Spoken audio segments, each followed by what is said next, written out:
What happens if I win? You can have whatever you want, my sword or my ass.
Two, 1, 2, 3, 4.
There is one thing I can do for them. It is to win, and keep winning until I attain my dream. I will have my own kingdom.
One man's dream can hold dominion over the entire world. For one who dedicates his life to the forging of a single sword. While many can pursue their dreams in solitude, other dreams are like great storms blowing hundreds, even thousands of dreams apart in their wake. Dreams breathe life into men and can cage them in suffering. Men live and die by their dreams, but long after they've been abandoned, they still smolder deep in men's hearts. Some see nothing more than life and death. They are dead, for they have no dreams.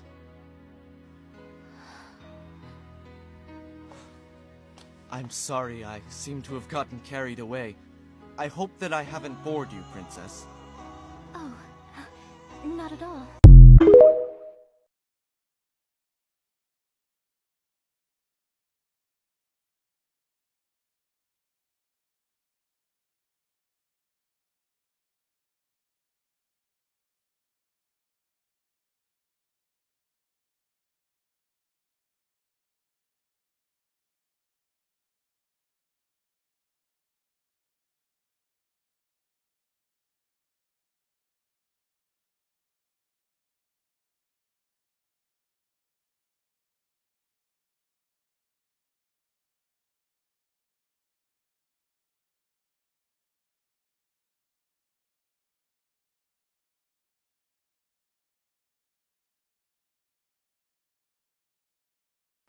They are my able soldiers, it's true, but that does not make them friends.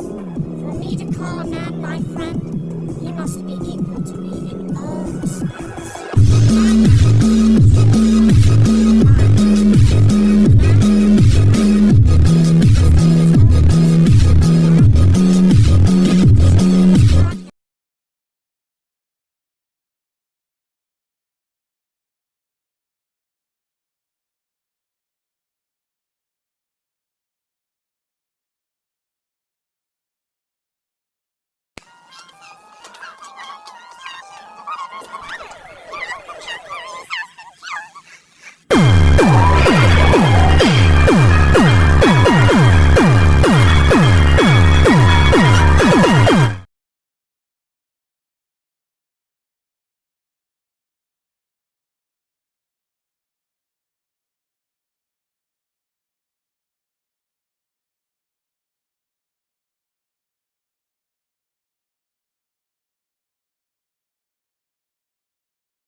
His eyes look as if they're focused on an enemy.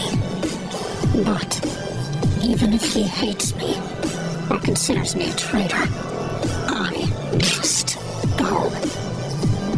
It really is just as it was 3 years ago. Just as it started, so shall it end. A duel. It couldn't be any other way. This fight does at least show me that you still value me. Enough to bleed for. I can sense no anger from him. No rage. No fear. He is empty. Present.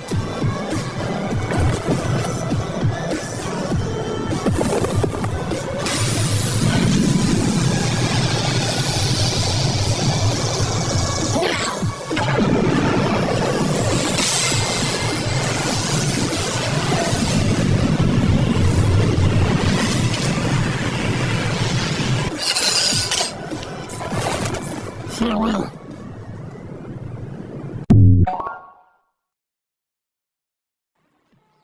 Most men commit to such affairs that only result in bloodshed.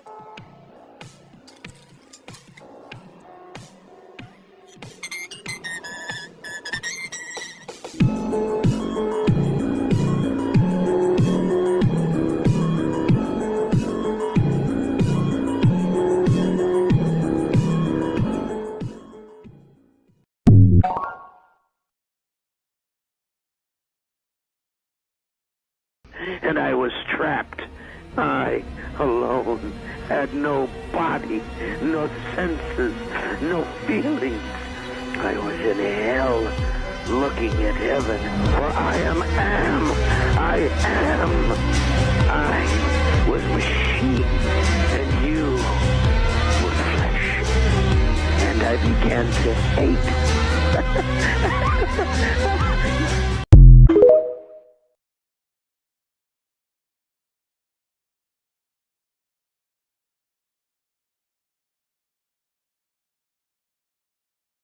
A few moments later.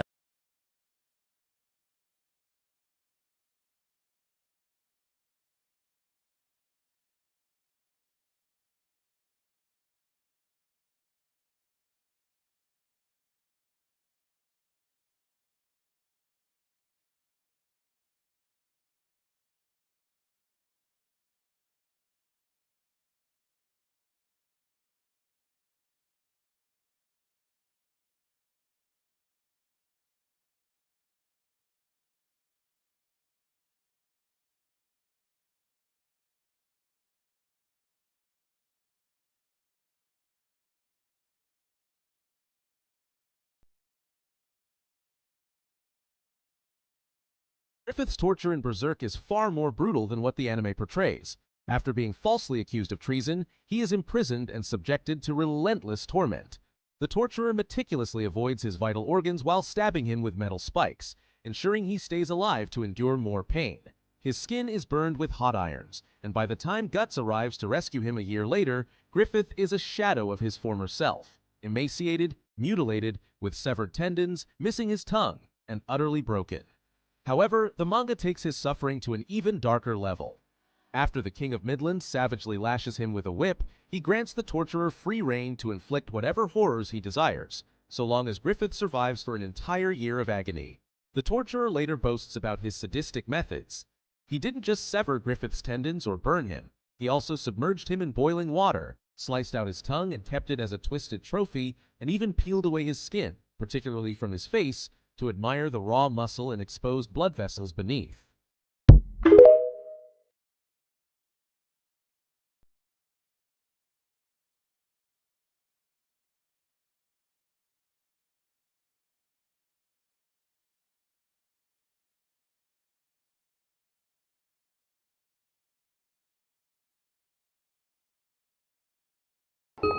Where am I? I see.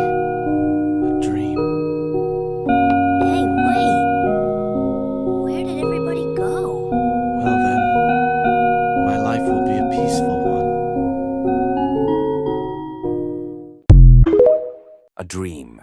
Men yearn for their dreams regardless of their class, and no matter what their achievements have been. One can be sustained by their dream, hurt by their dream, revived by their dream, or even killed by it. And though one might be abandoned by his own dream, even then, it will smolder in his heart forever. One should know what it feels like to strive for such goals, to willingly martyr yourself to the thing named dream. I find it abhorrent to simply live out my life for no other reason than I was born into it.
Years ago, you said that you didn't want to lose an outstanding soldier. I am just a soldier serving you. But you are about to lose your life for me. A soldier. One of hundreds. So why? There's no reason in particular. Do you really need one? Will you always be left doubting me when I lay down my life for you?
Process is always bloody. The higher-ups praise the values and morals, but those are tools to maintain their rule. If one restrained by these, how can they achieve anything?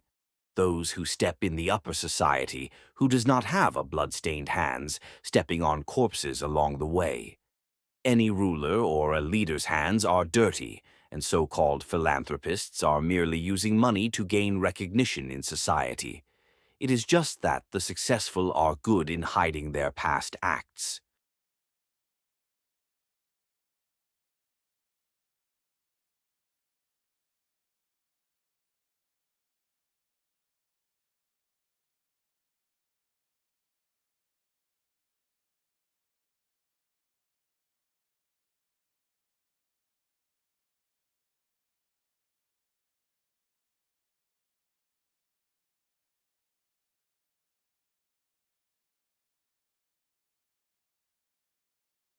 Do you remember that time when Griffith sold his body to that evil old nobleman and offered him a bedside favor in exchange for money to fund his war effort? It's one of the most important moments in the development of Griffith's character, and it even stands on a par with his ultimate betrayal during the eclipse, where Griffith would sacrifice the lives of everyone who ever served him and offer their bodies to demons in order to ascend to the God Hand and become a ruler of the world. As shocking as the eclipse truly was, Griffith had also been preparing for it all his life. And indeed, that night when Griffith offered a sexual favor to the old nobleman was arguably the moment when these preparations began. The reason Griffith sold his body is because he bore a guilty conscience, which tortured him with the knowledge of all the lives of all the soldiers that he had sacrificed in war for the sake of his dream of ruling the world. Griffith was haunted by their deaths, and this filled him with an obsessive need to make his dream of sovereignty come true at any cost. For if he failed, then all the many hundreds or thousands who died in his service would have died in vain. And Griffith could not allow that to happen.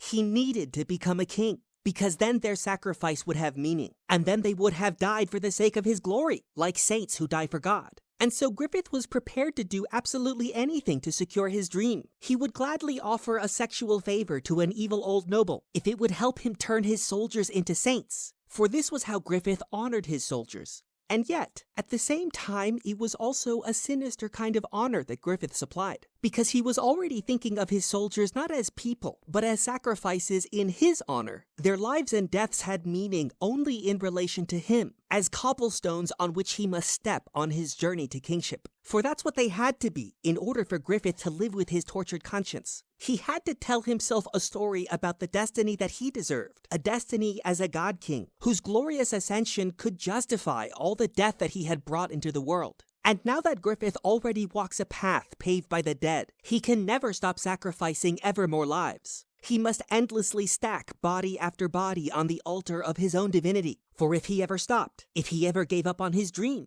then all their sacrifice would lose its meaning. And Griffith's conscience would not allow that to happen. It required him to honor the dead by killing the living, even to the last man, and even to his final friend. And that was why it also comes as no surprise when during the eclipse Griffith offered up the lives of the hawks to the guardians of the God Hand as sacrifices for his ascent to a godhood of his own. For that was the honor that Griffith had always assigned to them. From the very beginning, they were sacrifices for his dream.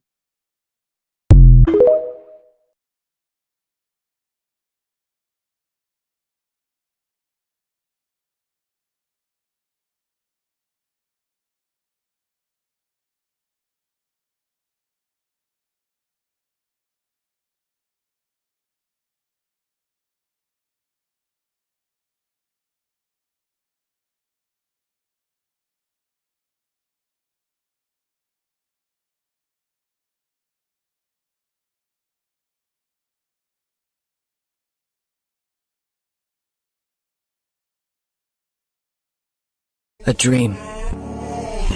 I saw a dream. A dream that wouldn't end.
Immortal. If immortality exists in his world, then there must be at least a slim chance of it existing in mine. That's it for today. If you've made it this far, thank you so much. Don't forget to drop your thoughts in the comments, hit that like button, and subscribe to support the channel. I really hope we can get enough support